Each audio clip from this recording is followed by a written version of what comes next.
What's up, Coach Kevin? Hello. Hello. Hello.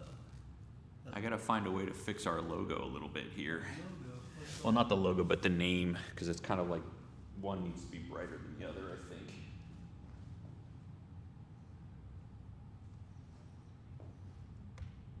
Yeah, probably. It's kind of too blended together.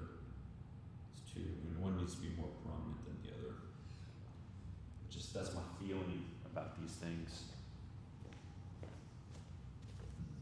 We're not loud. We have hot mic.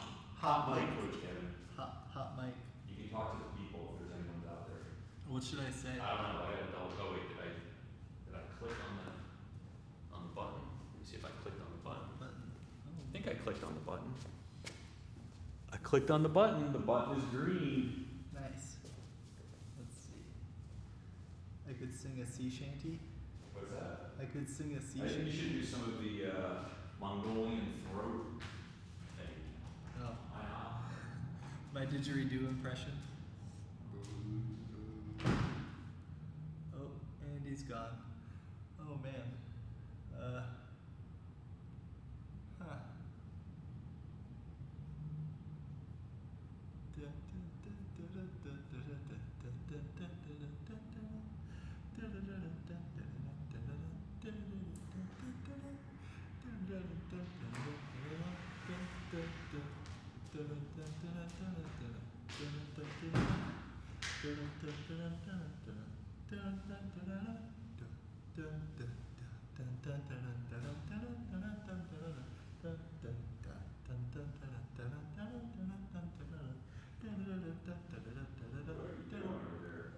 It's the Mario song.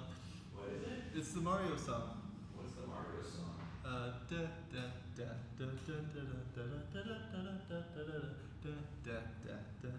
gonna get us busted for copyright infringement. You keep humming that. I hope so. That'd be cool. That would be great.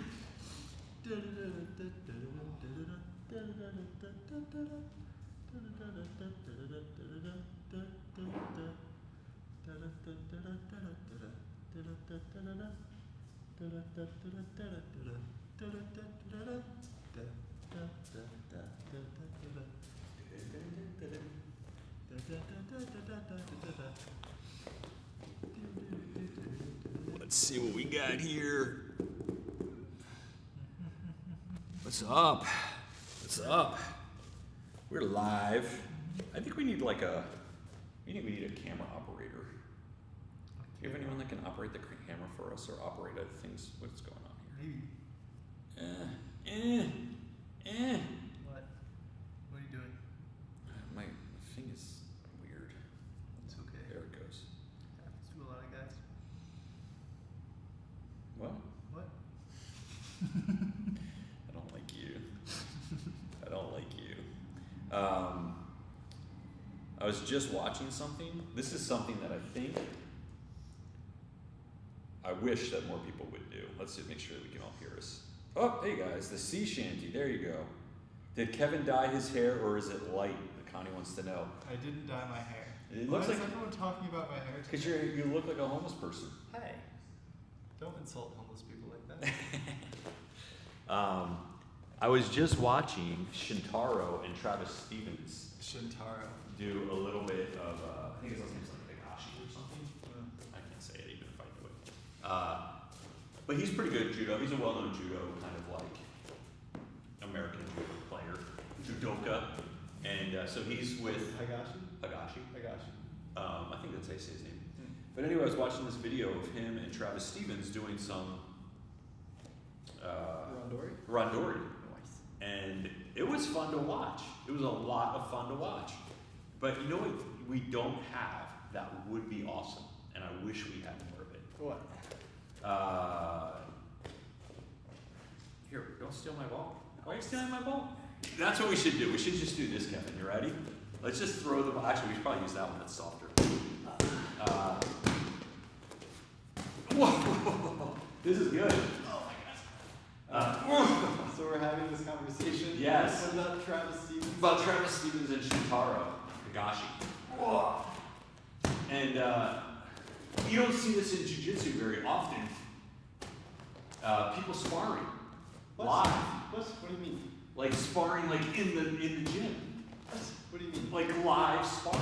I don't know what you're talking about. Like if like you know how Marcelo on his website, if you go on there, I don't know if you've been on that website, you know, you can see him sparring during classes with students or visitors, and you can watch the roll. Yeah. It's like a roll. It's just a, hey, if you went to Marcelo's gym and you wanted to roll with Marcelo, they film it and they put it on his website.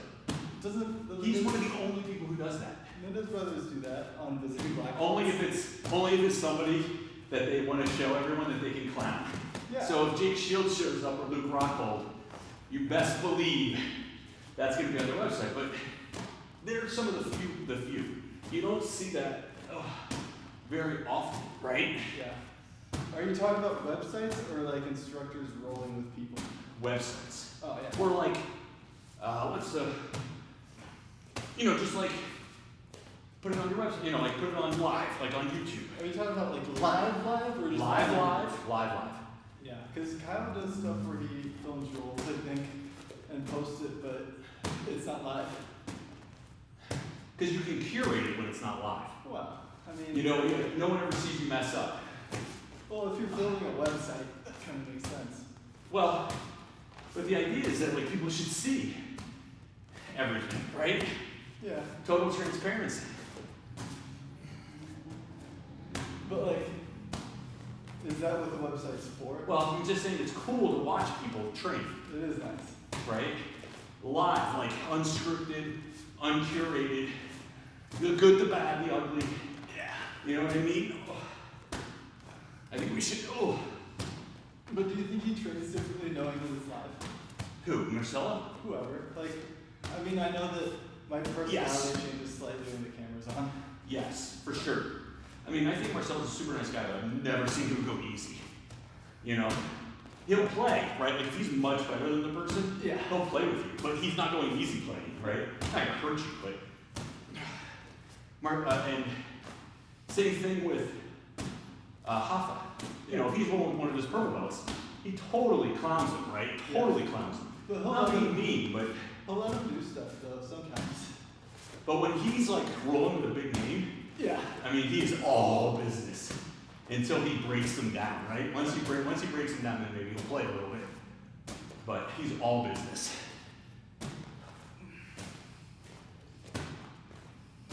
How do you feel about gravity? Gravity is what keeps me on grounded, so I like it. Oh, I think we've had the gravity conversation with jiu-jitsu. gravity's your friend. I don't believe in it. You don't believe in gravity? It doesn't matter what you believe. Gravity is going to be gravity. True. I don't believe in including it into my considerations when I do stuff. If I can avoid it. What's that? If I can avoid it. What do you mean? Because a lot of people structure their game for things like being on top. Yes. Because gravity can be advantageous for Oh, I see what you're saying. who are on top. Well, people have a natural tendency to want to be on top. Because of gravity. But Well, because you have a perceived advantage with gravity. perceived advantage. Yes. Right? I agree with you. I like being on bottom because bottom is comfortable and safe. Ooh, that could have been bad. Oh. Yeah. Well, like, that is often not where you want to be. But it doesn't have to be not where you want to be just because you're on bottom. You know what I'm saying?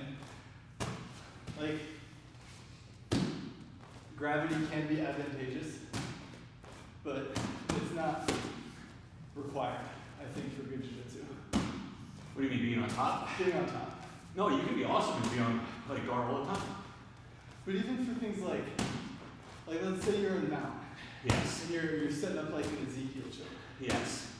Once I get that Ezekiel choke in, it no longer matters that I'm on top. Theoretically. Theoretically, you know. Same thing with the triangle. Theoretically, it doesn't matter if you're on top, but if you said, If you would you are- rather have a triangle from the guard or a mounted triangle? But the thing is, like, if I'm doing the Ezekiel from mount, and then the person starts to roll, and I have to choose between staying on top You would go to, yeah, you don't care. and going for the Ezekiel, I personally would rather have the Ezekiel than be on top.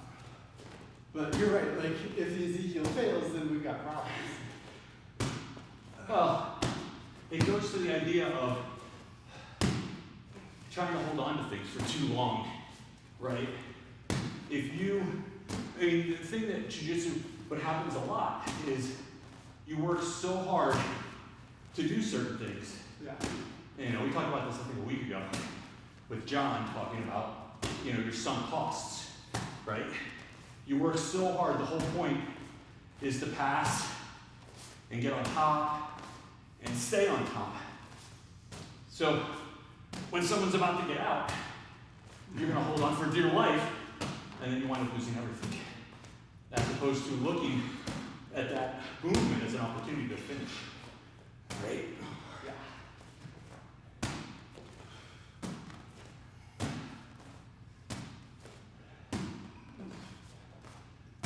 Do you prefer to move when people aren't moving or when people are moving?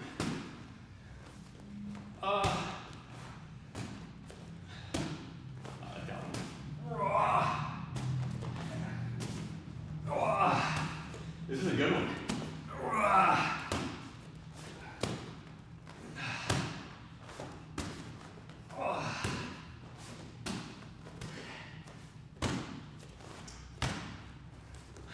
Is that a no answer? That's me trying to, this is a different ab work than here. So I prefer to move when others are moving. It's easier if you're doing it right. I also think it's better jiu-jitsu, not to say that, look, if the person's not doing anything and they're just kind of being static, Yeah. you gotta move to advance your position, whatever. But When I asked that question and you answered it, were you thinking from a defensive or from an offensive perspective? offensive. But from defense position, I definitely like moving the other person's moving. Yeah. It makes it easy, a lot easier. The trick is to get them to move the way you want them to move, Yeah. right? I saw an interesting video of Gordon Ryan with Sean Jay, and he was playing, what was he playing? Nisha. And he got him moving forward,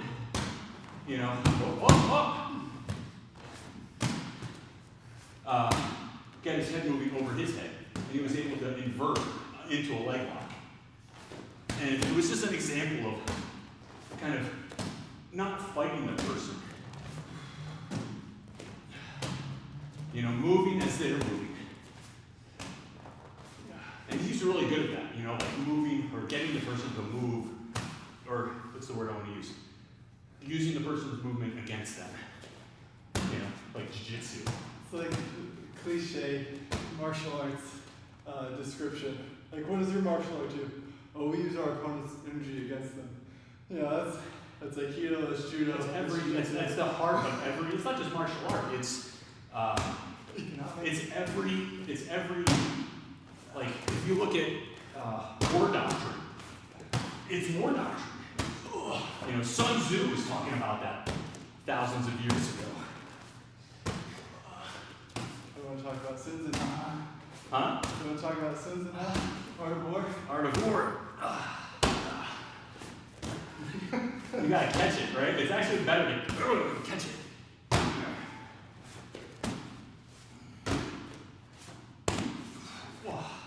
It's like a shot.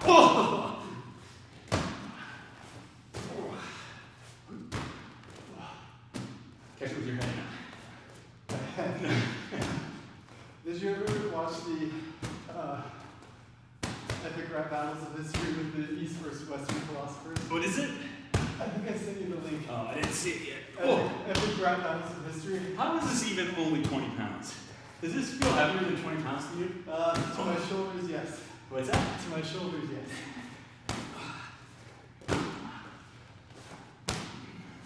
It was really good. The epic rap battles of history. Have you heard? Well, yeah, I was saying, this is like Hamilton.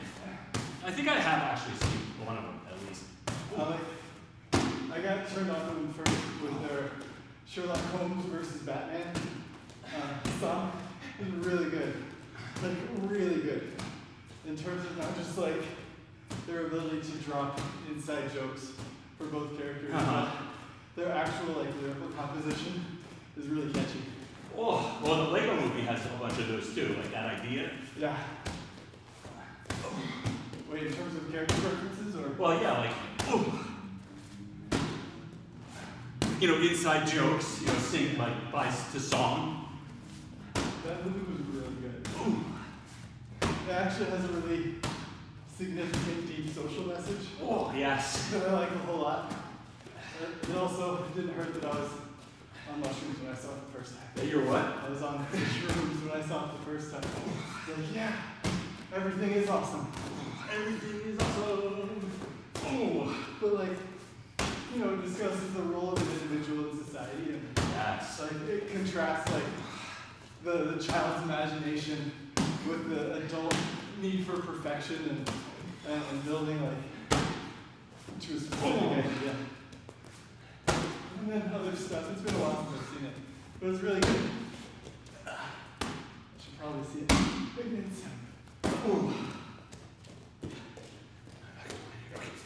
I don't know how far what the angles are here. Whoa.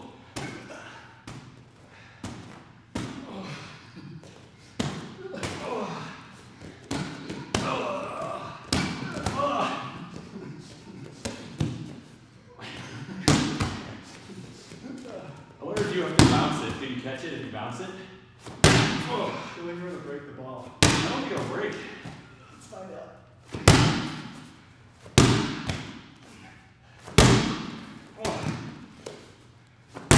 It's not hard to break the ball.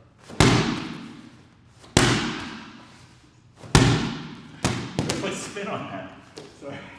Oh, sorry. Just throw it at your feet.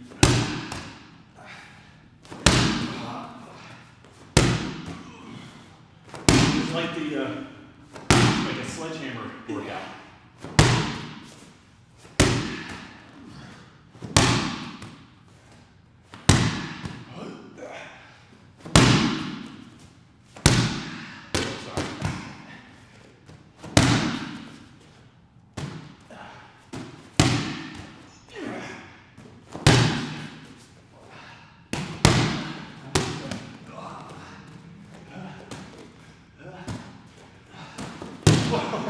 You gotta pull out my knee.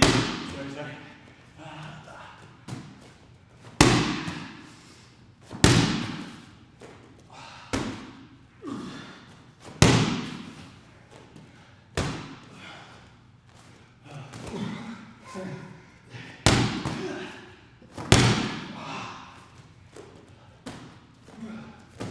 Oh, sorry.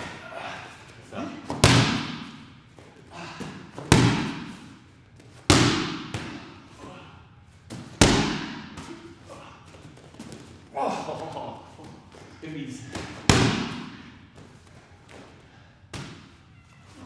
Oh shit. Oh.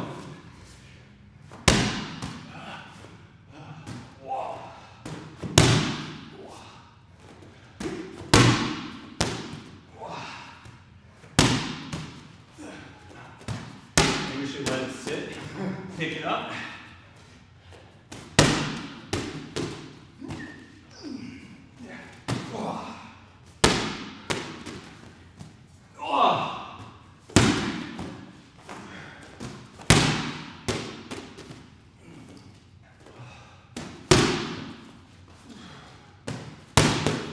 A lot of bounces.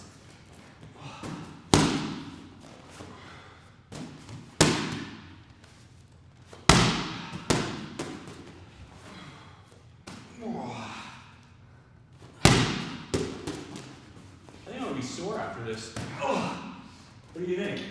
I don't know where it's running. You'll be fine.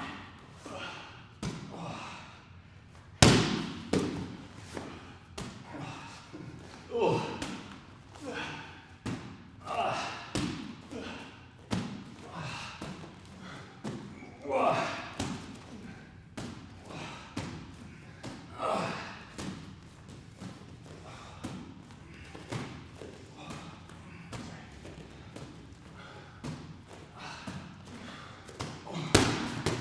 ability to drop that.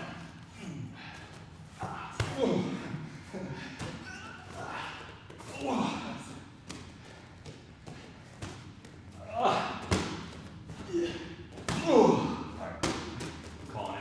That was good. You win. That was good. That was a surprisingly good workout. That was probably the worst. My shoulders are going to be Yeah. super sore tomorrow. That was fun. I like changing things up a little bit. Sit-ups and push-ups are cool. But Gotta figure out a way to make that like. I like the medicine ball. They had the ones where you throw it at each other too. Where you're like sit. you're always sit-ups yeah. and you're like, I wonder if you can do it. I wonder if you can. I don't know if I can handle this much weight.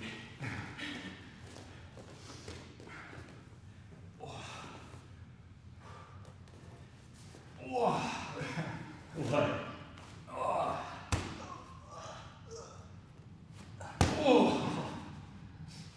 I gotta get the Rocky. The rock is what gets you. I'm gonna try not to rock. I'm gonna try to absorb it. Whoa! I should have rocked. That's the difference between a break fall, right? Like eating it is, like even like decelerating like that is much better than just taking it on the chest. But you gotta stay up. You gotta stay up with it. I like this way better. Where you roll backwards. I'm trying to get it so. Because this is kind of the jiu-jitsu way, right? Because it's not that hard when you get like the rocking. Yes, it's like you're doing no work whatsoever. This is very easy. So you gotta go back, boop the floor a little bit, And then whale it.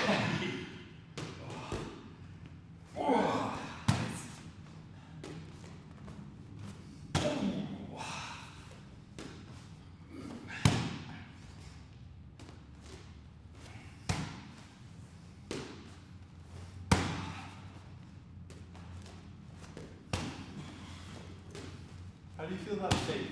Faith. Well, as one wise man once said, you gotta have faith.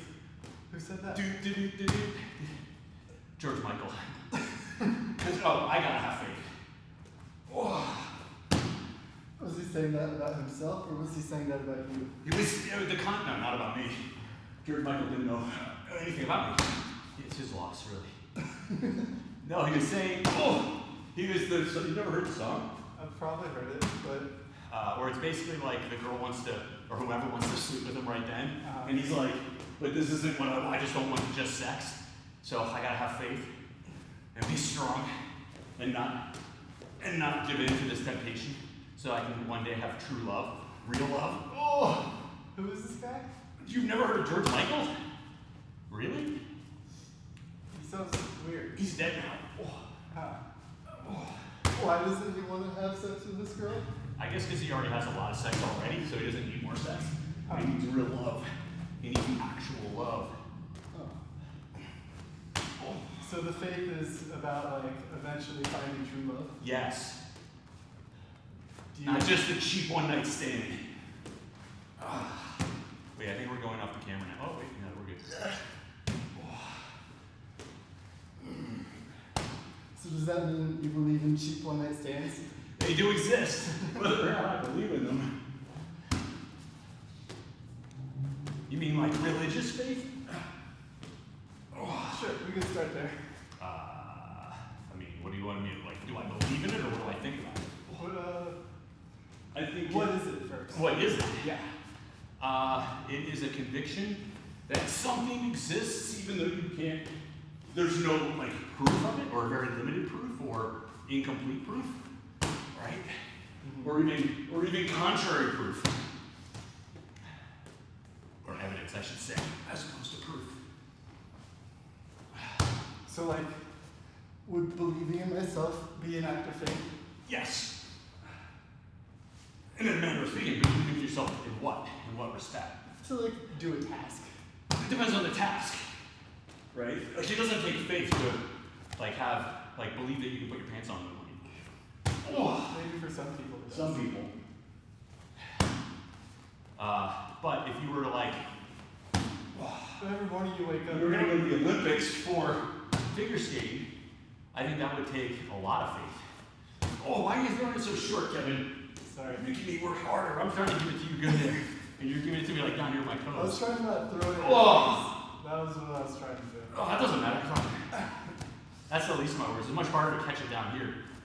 Why is having faith to put on your pants in the morning different than having faith that you'll eventually make it to the Olympics? Because one is a task that you've done successfully, more or less. Except for me yesterday, where I didn't put my shorts on the right way, and I wore them half on, half off, underneath my sweatpants for 6 hours without understanding why. Yeah. But there was a time that you hadn't put pants on for the first time. Yes! Well, that's also a task that the majority of people can actually manage without too much difficulty in the world, regardless of their physical and mental capabilities. But you're also different than the majority of people. In some ways. Oh, but going to the Olympics is something that is extraordinarily difficult, even for people who have dedicated their entire lives to that task. I would say the majority of people who want to go to the Olympics actually don't ever make it. So, ergo, to even think that you have a chance would take at least some degree of faith, at least until you make it. Right? And then once you make it, you're good. You have to have faith in yourself. What about faith in like things that aren't the Olympics? Aren't what? Aren't the Olympics? Like not the tippy top of achievements. Well, at least the Olympics isn't tippy top necessarily. Whoa. That's pretty good. Sorry. You can do it. If you work hard, maybe you can go to the Olympics too one day. Maybe for like curling? It depends on the sport, but probably not. You might, No, I don't want to insult curlers. I'm sure it's very difficult. you might be past your prime for curling. I'm definitely, well, actually, when you see curlers, they're like, some of them are older than I am, so. Is darts in the Olympics yet? Is what? Is darts in the Olympics yet? I don't know. Breakdancing is now part of the Olympics, but I definitely can't do that. Oh yeah. I mean, Thank you. oh. I mean, unless that's like the comic version of breakdancing. Sorry. There, catch that. Oh yeah, that works well. All right. Oh, that's good. I like that. I definitely got a sweat. I like that. Like it's almost like plyometric because you have to catch and throw and move with a good weight. Yeah. It's got extra. Like the only thing that comes close to that for me is when I throw them up in the air and catch them, but that's just gravity. Ball balls. Yeah. Ball balls? Ball balls. Balls. You can do that too. Ball balls. Just throwing the ball. Yeah. If you just get like I get with the rubber ones that I have, that yellow one. You can like slam out on the floor or on a wall. Probably not in your house, so you wouldn't want to do it there. Okay. I heard something. I wouldn't do ball balls. No, these walls aren't good enough, but or strong enough. But I like that kind of like impact. Yeah. You Or know, you have to, like, it's not predictable, but you're getting like a good solid. You know. Yeah, dealing with like decelerating. Yeah. Anyway, faith. Faith. I think, I don't know. There might be something to thinking that the creator of the universe has your back. I think that faith can be a very powerful thing. I think of it as like the way I think of the placebo factor. The placebo factor is actually a real thing, right? Like if you don't know any better, I tell this joke, I forget where I get it from, where if I know that something's a placebo, I just take twice as much, double the dose. But that's not how it works. They cancel No, each that's other why out. it's a joke. No, if you take a placebo and then you take another placebo, the first placebo is canceled out by the second placebo. Well, it's like, but I figure I just double the dose of the one placebo, and then that way it's twice as good. it's twice as powerful. So someone has to tell me 2 times that it's just a placebo for it to actually cancel out. So, But the placebo effect is a very It's a thing. powerful thing. I mean, the power of the mind. That is like, I use placebo not as a way to diminish or denigrate faith, but rather as an illustration. And I think placebo is, depending on how it's used, is actually much. It's what it's kind of like. It's like faith healing, right? Now, usually when people are getting faith healing, it's totally a setup and a scam, right? Like the preacher's up there and they have planted this person in the audience who's going to come in a wheelchair, have cancer, or whatever it is. And sometimes they're not a plant. Sometimes it's just an elaborate thing. But when I see someone else getting that thing done, that faith healing, Jim Jones. I will feel, I am liable. If I have faith, if I believe, if I truly believe in what I'm seeing as a miracle, well then that will effectively be a powerful placebo for me. Yeah. Now it won't work every time, right? Like it's not I'm not going to regrow my limbs if I'm an amputee, but it is a powerful thing. But I think it actually becomes even more powerful as it gets compounded, and it could be a good or a bad thing. It could be a terrible thing. What is Pascal's wager? Pascal's wager is the idea that it's 100% rational to believe in God, because the upside of believing in God and doing what God wants is heaven and salvation, and there is no downside. Is that kind of what you're talking about? Or like you do the faith because you might get the placebo effect of it, right? And then if it doesn't work, Pascal's wager goes on further. It says that some people say like that's not faith, that's just reason, right? You're just betting. You're taking the safest bet. Yeah. And Pascal, as I understand it, has a retort to that, which is God made us as rational beings. He wants us to exercise. It's the thing that makes us closest to Him, right? His perfection is a rational perfection. At least in Pascal's mind or in his time, that was the idea that God was pure rational good or rational will or whatever it was. And so his retort is, no, like we're supposed to exercise our rational faculties to make good decisions.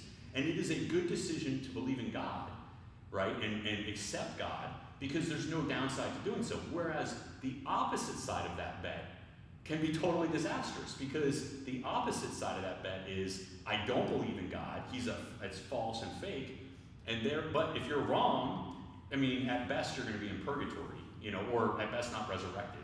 At worst, you're going to be in eternal hell, in torture, depending on your conception of what if there is a hell or that sort of thing, or punishment for not believing in God. But I guess it depends on which God comes back. But I feel like faith requires a certain level of sincerity, right? Like you can't just rationalize. Oh no, but I can sincerely believe that this is the best bet. Yeah, but you can sincerely believe that that's the best bet, but not in the thing that the bet requires you to do, right? Which means that you're not fulfilling the requirement of the bet. You're just like saying that. Well, here's what this goes back to. When we talk about Jim Jones, like his idea, like if you talk to him and said like, you're faking all this stuff. You're like, all this faking is bullshit. And his retort would be, hey, anything that brings these people closer to Jesus is a good thing, right? I mean, it's going to make their life better. And I think you could say the same thing about Pascal's wager, or a belief based on pure rationality, is that, look. But that's not belief. No, but look, hear me out. If I take a skeptic, right, and a person who's like, look, there's no rational proof that there's a divine being, right? You'll never convince me. You'll never convince me. And that person, because they cannot be convinced from a rational or faith perspective, they will never go to church, right? They'll just be like, oh, that hogwash, I'll never go. But if I appeal to their rationality and I say, listen, this makes sense for you to worship and do your best to try to find Jesus and come to church and do and live the way that Jesus prescribed, he or she will be living a Christian life in the best sense, right? And if they do that, they will become, if you were to live truly by Jesus' teachings, or really Buddha's, or Muhammad's, whatever. I'm not picking on anyone or saying anyone's better than anyone else, but if you truly live the life that is prescribed by Jesus, you would live a good life by most people's. And you know what? Maybe God will say to you, look, you did your best. You're in. But if you're just hedging your bets, like, well, no, I mean, they're right. There is but so here's the thing, right? Like that person, again, assume I'm the person who believes fully in God. I've accepted Jesus. What if? Can we take it away from God and bring it back to like you believe in yourself? Well, we can do that, right? Fine. You are a person you just have no self-esteem. We're very limited, or you're just not enough to get you over the hump. Yeah. And I believe in you. I'm your coach, Kevin. I know it. I've seen everyone. I've been in this business, whatever it is, for a long time. You've got all the tools. The only thing that is in your way is really your own. You're defeating yourself, right? Yeah. Now, I can give you the version of Pascal's wager, which is essentially like you have nothing to lose by just believing, just going out and extending yourself and believing in yourself, right? If you do that, if you listen to me, right, you will be more likely to succeed in the project that you have undertaken. If you don't believe in me, like if I don't convince you, then you're essentially stuck, right? So there's no downside for you to believe. And this is the part I was going to come to. Once you start walking down that path, and this is going to be me as the believer, you're going to start believing in what I'm telling you. Because you'll have started working, and you'll start seeing the rewards of this hard work of quote unquote believing in yourself, and you'll start getting, you're giving yourself your own placebo effect. Right? So that's kind of how, when you talk about, keep going back to Jim Jones, there's a kernel of goodness in what he was preaching, right? I mean, it all went to shit. But at the end, but what I meant by that is you can motivate people that are very difficult to motivate or have defeated themselves mentally by giving them that positive reinforcement. And when you have a group of people that are around you, like imagine that Jim Jones, this is, you are a person who is considered at the time to be one of the dregs of society, right? Like, people persecute you or they discriminate against you for whatever reason. And you have been beaten down, right? You haven't been able to have the education you want, the career you want, whatever it is. That you haven't been able to find somebody that, you want to be in a relationship with. On all these fronts, you have been failure, right? And then someone comes along and says, God, or whoever, I believe in you. Yeah. And then you come in, I accept you, and now I've got a member of my congregation, and they give you a job, or they teach you something. They say, oh, what do you want to learn, Kevin? And you're like, oh, I always wanted to be a carpenter, or I want to be a lawyer, or whatever. And they say, okay, here, we're going to teach you. And oh, you want to go to law school? Okay, I'm going to pay for you to go to law school. And then, oh, there's this nice young lady over here who is, looking for, maybe is interested in somebody who wants to be a lawyer, whatever it is, right? Like now the community is like helping you and accepting you, and now you start to feel the power of that, right? And that can be a good thing, or it can be terrible if I'm just using it to manipulate you, right? It does sound like it could be a bad thing, right? Well, it could be very easily if I have a ill intent or I don't have control over my own self, right? Like Jim Jones did not have self-control in the ways that kind of mean the most when you were leading a group of people. He was a very disciplined person in a lot of ways, but in the ways that matter most in terms of character, not taking advantage of people who are beholden to you. That's absolute power. Absolute power corrupts absolutely. And it's not just Jim Jones who falls victim to that, right? I mean, anyone who's in a position of great power eventually probably abuses that. Do you think it started as like this nefarious, malevolent act where like, no, I'm going to give these people encouragement so that I can have power? No, I think he started off as one of them. He was a kid, from a really messed up home. He had a tough childhood, and then he found a way to gain acceptance within that community. And he was just so gifted and such a powerful personality that he actually rose up to the top. And then he started, but the character flaws that he had always had, once you get, to be a very powerful person, those flaws are still there. Power doesn't erase those flaws. It ultimately just makes them even worse, right? Because it gives you license or perceived license to take advantage of. And that's why, like in jiu-jitsu, you see these instances where academy, where big athletes or academy owners or whatever, famous people, they take advantage of their position. And it could be from small ways like, hey, I don't want you training anywhere else, right? To, worse, much worse, right? What are you doing? You're going to hurt yourself. You are going to. So, yeah, faith is good. I mean, faith is a powerful thing, for sure. For sure. I mean, there's a lot of good and a lot of terrible things that have happened because people had a lot of faith. Do you have any faith in your life? Is that a personal question I should Do I have faith, like religious faith? I don't know, any sort. Like the type that allows you to believe in yourself against all odds. Against all odds? I don't know. I don't know if I've ever faced all odds. I've never been against all odds. You've been to like big tournaments where, you weren't exactly the leading competitor. Yeah, for good reason. I didn't win them. I think that isn't like I don't go to tournaments having faith that I'm going to win the whole thing. It's not really the point of my competing, right? tournaments because I enjoy preparing, or I enjoy the results of preparing for tournaments, right? I think it's a good thing. So motivationally, it's very good for me to feel like I have a goal. There's a set goal that I'm going to have to meet, and then I have to, prepare for.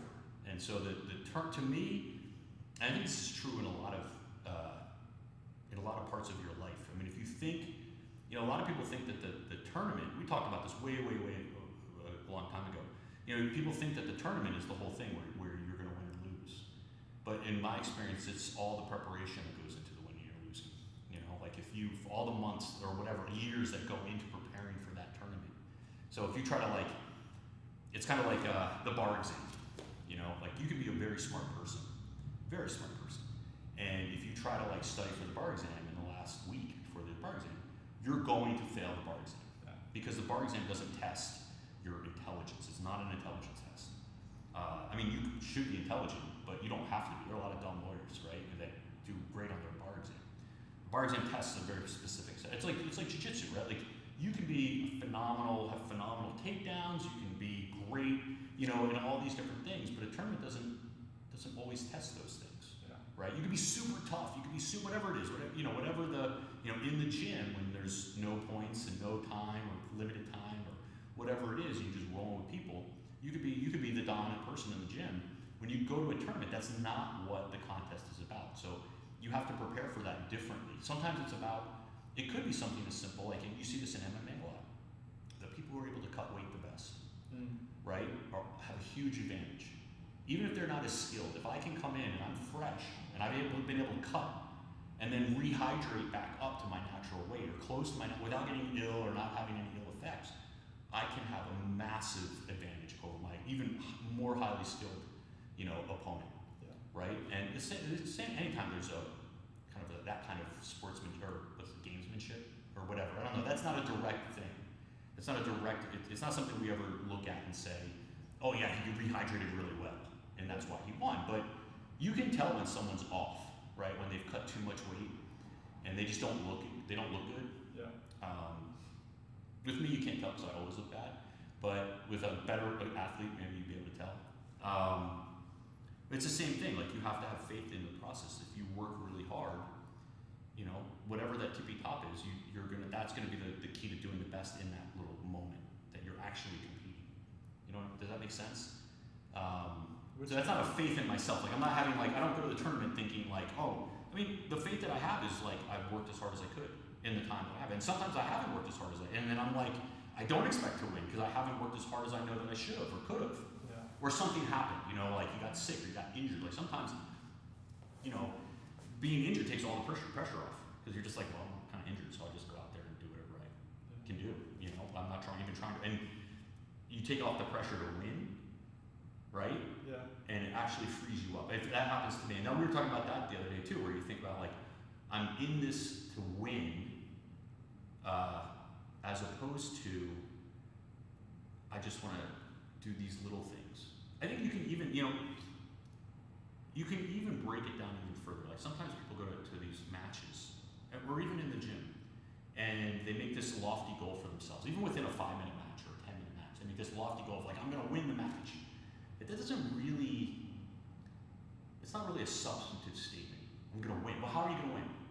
What's your plan? And some people have very elaborate plans where they're I'm going to do this, this, and this, and then that all goes to crap, right? But if you say to yourself, okay, I'm going to come in, and you can break a match down into minute increments, right? And you can say these first couple minutes, I'm going to do this, or I'm not going to do that, right? So Hajar, when he had his match with Bushesha, it was I think a 15-minute match. His strategy was I'm just going to try to stay on my feet for 7-8 minutes. I'm not going to pull. I'm not going to go try to take him down. I mean, if he gives me it, fine. And you see that, he's and the whole goal was to tire Bushesha out. And then at the mid moment, he had no points scored. He pulls, right, and then he finishes him because he had this kind of interesting plan. Yeah. And it wasn't substantive. It wasn't I'm going to do this, this, and this. And I'm going to try to do my Uchimata. It was just I'm just going to stay on my feet keep the match on the feet for 8 minutes because I know Bushesha is going to come after me. Yeah. And I need to get him tired because he's young and he's strong. So I gotta wear him down. And so it's like little things like that where you can say like, okay, I'm just gonna break down, this is how I win, but it's kind of minute by minute. And then he was very clear, he wanted to pull. He wanted to pull into a very specific, his famous sweep. And he pulled right into the sweep, right? I mean, it was, he's able to execute on that plan. But I think it's, when you talk about faith, it's just like, you have faith in a plan, or faith in a kind of an idea, right? As opposed to a result. I think that's a hard thing, because then you're just going to get disappointed, because life doesn't work out like that. I feel like faith in the plan is weird, because I don't know, in my experience, plans always, like you said, they go pretty bad, usually. Well, it depends on the level of granularity you have in your plan. If you have like a general, like, I'm going to try and stay on my feet for 8 minutes, like that's a great plan. Yes. Right? It gives you purpose in the beginning, it gives you something to like cling on to, but it's not so rigid or specific. Well, it's kind of like maybe the difference between, like in like military tactics, right? You have different ideas. I've been listening to a lot of Jocko, so I get a lot from Jocko about like what he always talks about, cover and move, right? You work in teams of 2 or 3, right? And of course, in any given situation, it's fluid. You don't know what's going to happen. You don't know who's on the other side. You don't know where you are. You don't, like there's all these variables that you can imagine. You're in a forest. You're in the desert. You're at night. You're in the day. You're on high ground. You're in the valley. All these things are significant, right? The sun is behind you. The sun is in front of you, right? Like whatever. They know you're coming. They don't know you're coming. Whatever the variables are. But with all those variables, you have certain principles about how are you going to operate, right? How are you going to move? How are you going to react? And so I think jiu-jitsu can be addressed in a similar fashion. If you want to talk about like, I'm going to use this guard, that doesn't always work, because the person may be doing something that totally negates that guard, right? But that doesn't mean that the principles that you're trying to use are irrelevant or invalid. It just means that maybe that person's doing something very specific to stop what it is that very specific thing that you're doing. But if you take more of you step back out of it a little bit and you say, okay, well, I want to stay on the outside, right? Or I want to get to the leg, right? Or something like that, right? I want to get underneath, whatever that is. Maybe that's a little bit. I don't want to wrestle, or I do want to wrestle, right? I want to force this person to sit, right, or pull. Those are easier things to kind of follow through on, as opposed to I'm going to do this particular pass or this particular way of passing, right? Chopping up the goals even further. Yeah. You know what I'm saying? I mean, I don't know. It's when people tell me like, oh, I'm going to get this guard, this lapel guard. Like I remember I won't tell the name, but somebody was like, I'm going to come out, I'm going to get the lapel, and I'm going to sit and put them into like lapel guard or a lasso guard or whatever it was. And the person just didn't let them have their lapel. They just did something totally like, maybe they just sat down. Like they were the ones who pulled first, and then you're like, oh crap, now I have to pass. My whole plan went out the window, right? So I mean, going back to faith, I think your question, I think the best I could say about faith is that I have confidence that if I work hard, if I show up on time, I work hard, I don't leave before the job is done. You have confidence. That I will get an acceptable result. I know I have faith that if I don't do those things, right? If I don't work hard, I show up late, I don't finish the job, I give up early, that I will not succeed, right? Like sometimes you will still succeed, right? Like sometimes the other person or whatever it is so bad and disorganized, you still will win. But that doesn't, like over time, that's a bad strategy or a bad approach. I have confidence that more often than not, if you do certain things, you do your diligence, that you will get at least an acceptable result. But there is always the possibility that no matter how hard you work or how hard you try, you get the negative result. You get something really bad. It's like, I disagree. Well, let me explain, right? Like you could live, because things could happen. You don't have full control over your life. Sure. So there's a lot of unknown and unpredictable and uncontrollable variables in your life, and unfair things happen to people who do all the right things, Yes. right? And so what I mean by that is like you can work super hard. You can go and do everything that you pour all yourself into something, and you could still wind up getting cancer and dying when you're 25 years old. I agree. Right? Like there are uncontrollable But that's variables that you can't surmount in your life. Somebody could die in your life, right? Like my grandmother, her husband, my grandfather, died at a very early age. She had 6 kids, and that changed the course of all their lives. And it wasn't because she was lazy or because she cheated or she did something wrong or any of that. She just like there is something that happens in your life and in people's lives and families' lives, and it's not a judgment on them. It's just like a misfortune, right? It's a stroke of misfortune. But like, and you can work really hard and still not be able to dig yourself out of that. You know what I mean? yeah, but those things are like relatively unrelated, I think. Okay. I mean, there's things that you can walk outside and get hit by a car, right? Well, That's no, it. I think like if I work hard Yeah. and I do my best at a thing Yes. for like 10 years. Yes. And let's say I get like both my legs chopped off or whatever. And Knock on wood. yeah. Okay. I still worked hard. Like that Yes, is you valid. did. Like that You did work You hard. can't take that away from a person.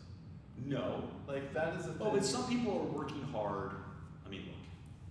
Some people work hard at something because they love it. Other people are working hard at something because it's a means to an end. But some people don't work hard at all. Some people are lazy, and they just have things given to them, right? Or not, right? We have people that inherit vast sums, vast fortunes. Yeah. They've done nothing for it, I think but they still get it, I right? think that hard work is usually good. Usually, almost always. Yeah. Almost always. Like it's like the sufficient versus the necessary cause, right? Like hard work is not sufficient for success, but it is usually. I mean, how you define success? Like just having money to me is not successful, right? If you inherit $1 billion or a couple million, that doesn't make you a successful person. It makes you a really fortunate person, right? I would argue that would make you a successful person. I mean, You're success probably implies to gonna me that there prove has been some effort involved. There was effort involved, not by that person. Not by that person. But I don't. And now you can have somebody like I knew someone that I met, and he inherited a vast fortune. This was a guy who was a partner in my firm, and he was the grandson of Carnegie. I think he was John Carnegie's grandson. I mean, it doesn't get any. Yeah. I mean, maybe Rockefeller, like Pierpont Morgan or something. But anyway, I met this guy, and he was older when I kind of got to know him a little bit. But he had fought in World War. He was in the Navy in World War II, and he had done a lot in his life.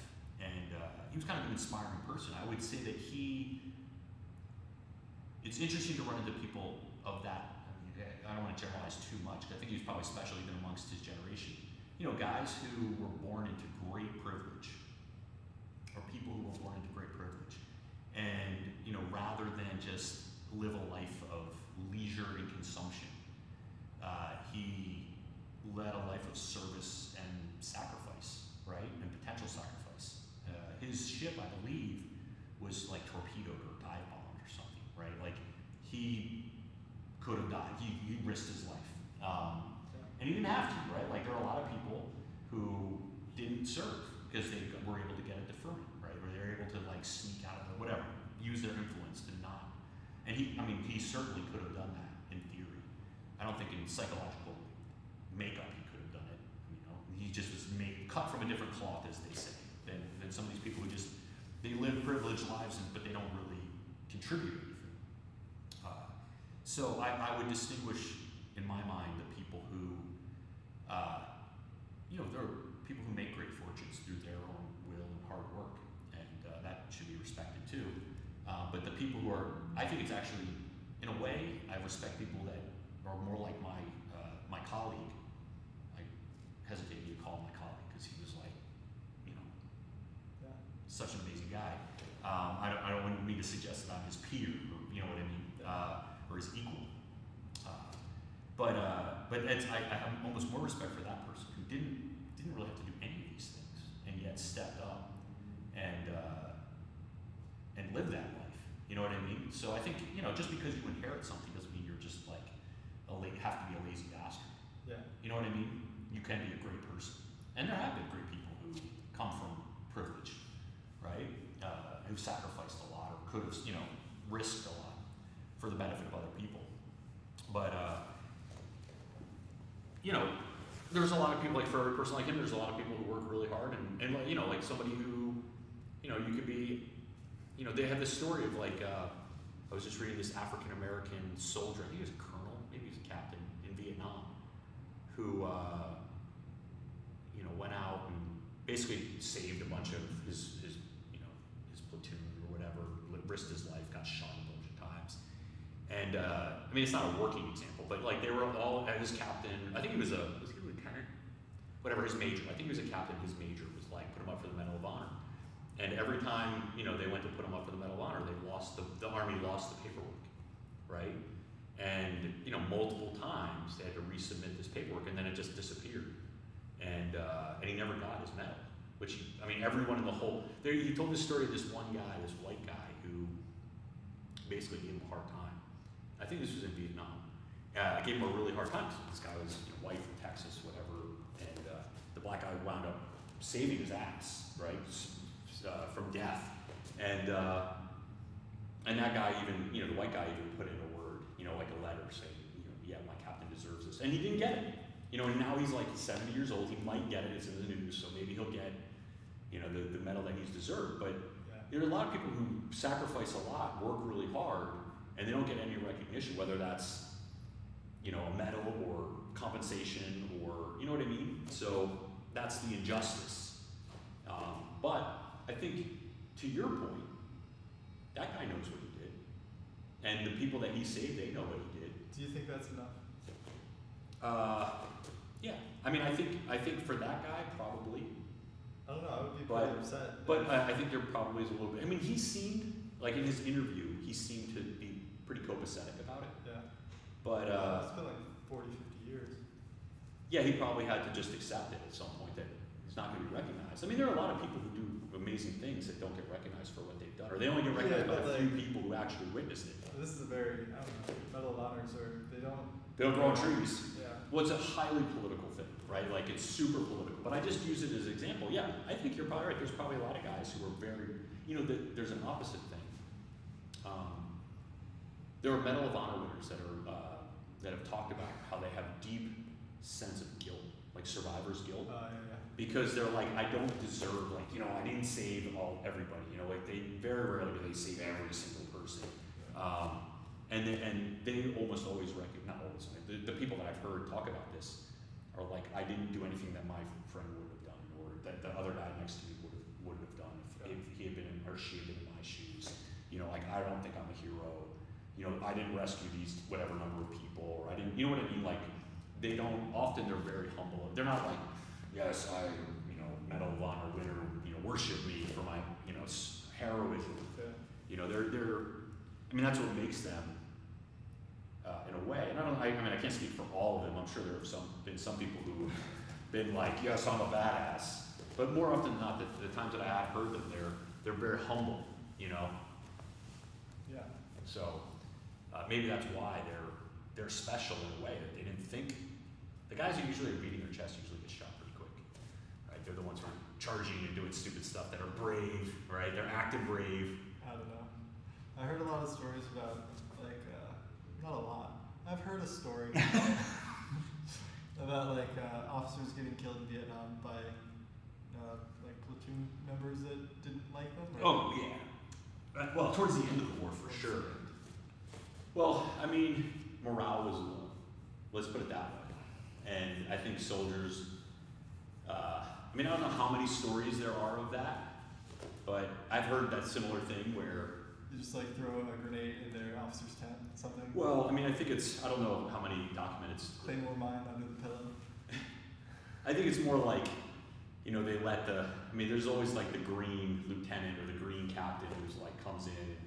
But there are other stories where there's a famous story of a colonel who came in, I wish I could remember his name, who came in and like just took the lowest performing, the least, you know, the company with the lowest morale, and kind of just whipped them into shape and turned them into the best performing, the highest morale in the army at the time. Just give him a bunch of hair. What's that? What? No, he reinstalled discipline, but in a meaningful way, Huh. right? So there's like I heard that. There's the idea of like just doing things just for the sake of doing them and being a jerk. Yeah.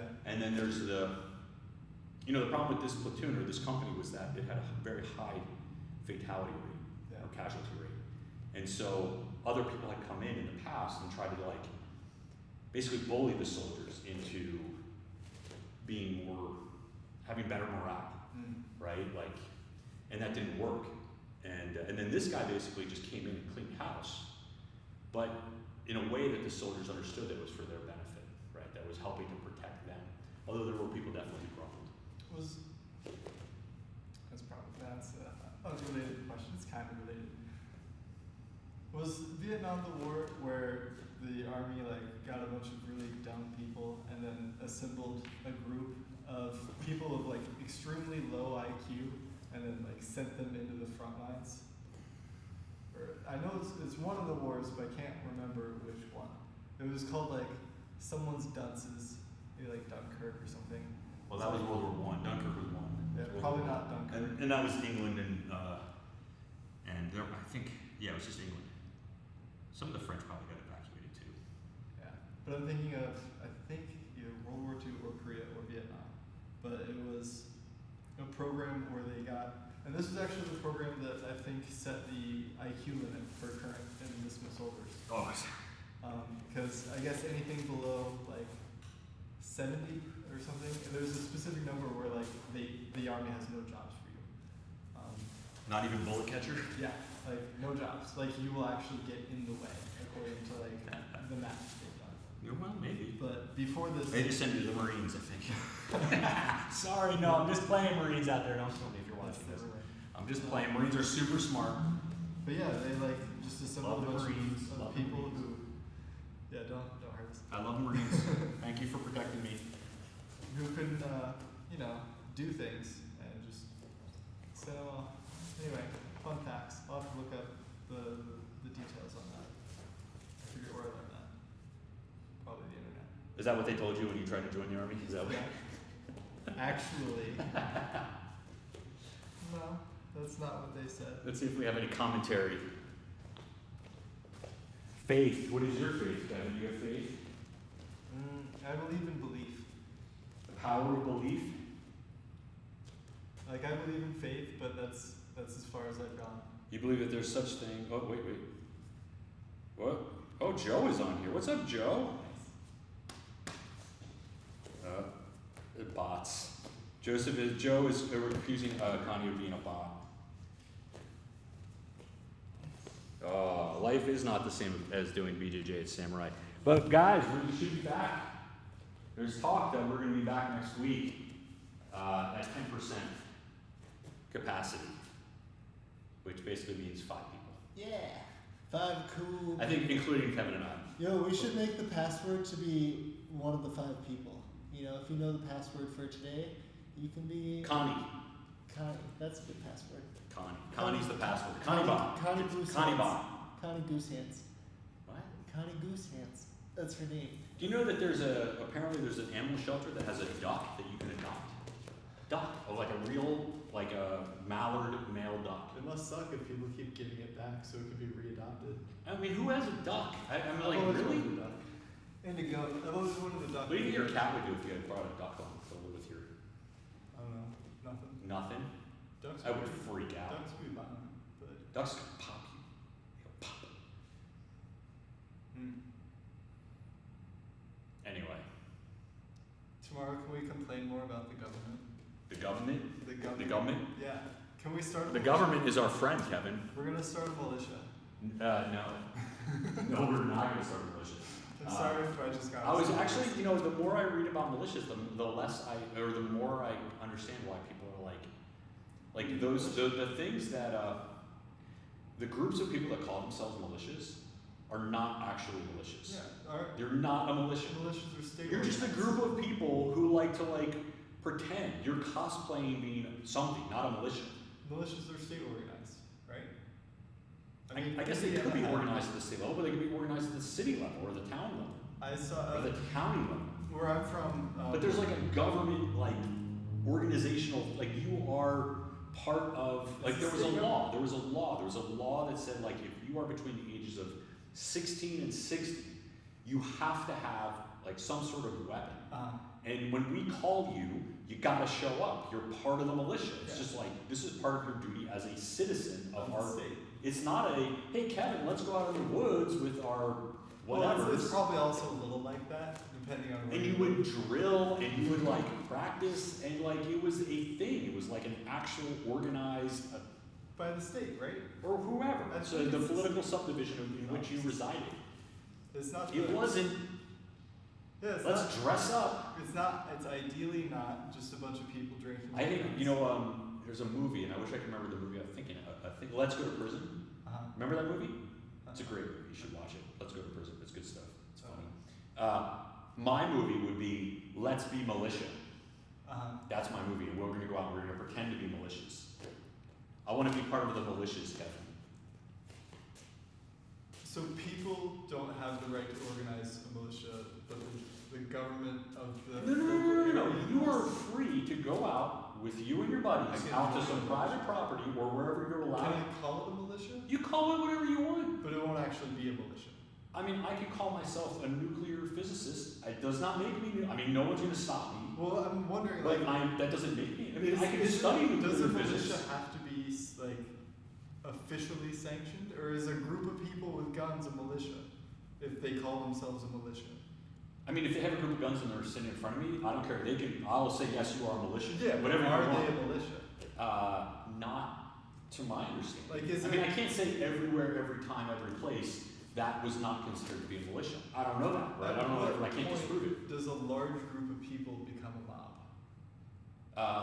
Well, I don't think if you and a bunch of us went out to the woods and played militia, that would make us a mob. No. Would that make us a militia though? No, Even if we declared it? it doesn't matter. What if we stood out in front of everybody and we're we are militia? You can call yourself that. The Kopecky militia? Yeah.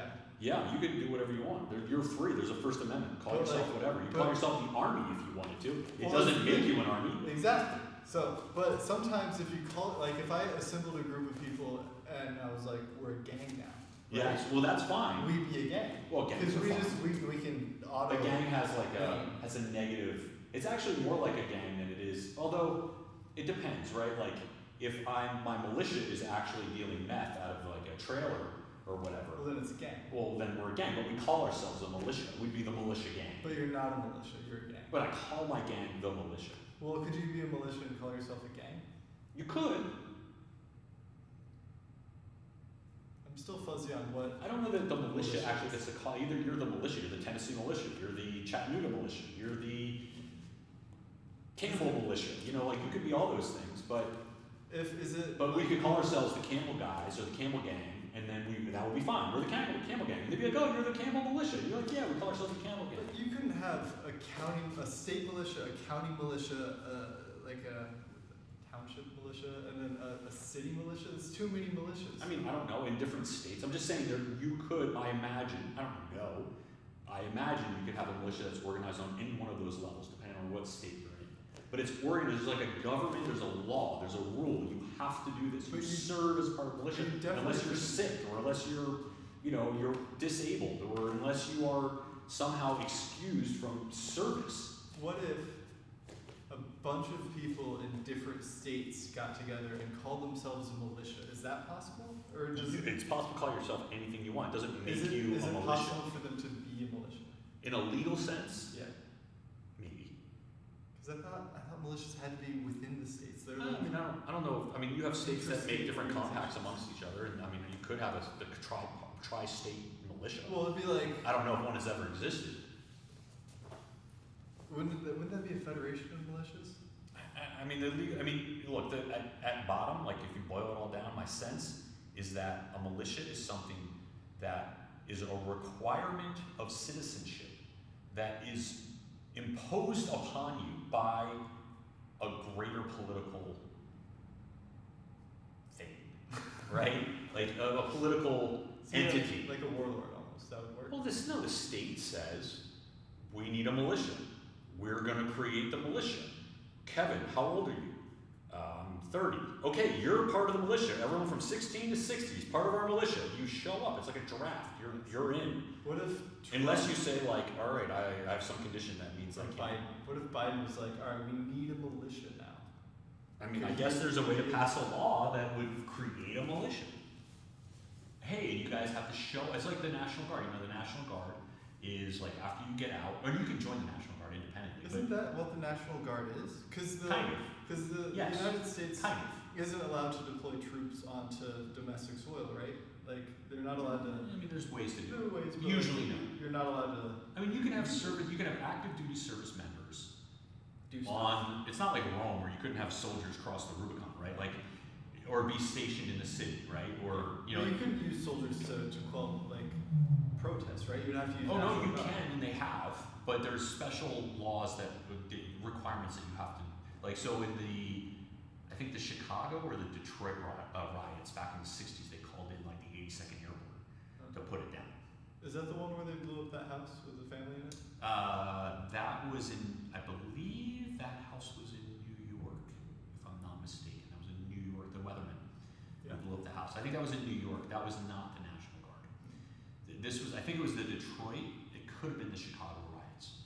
I forget which one, but essentially the 82nd and maybe the 101st came in Yeah. and I think they also did that. They may have also done that in the LA riots. Was that Waco too? No, that was the FBI. No.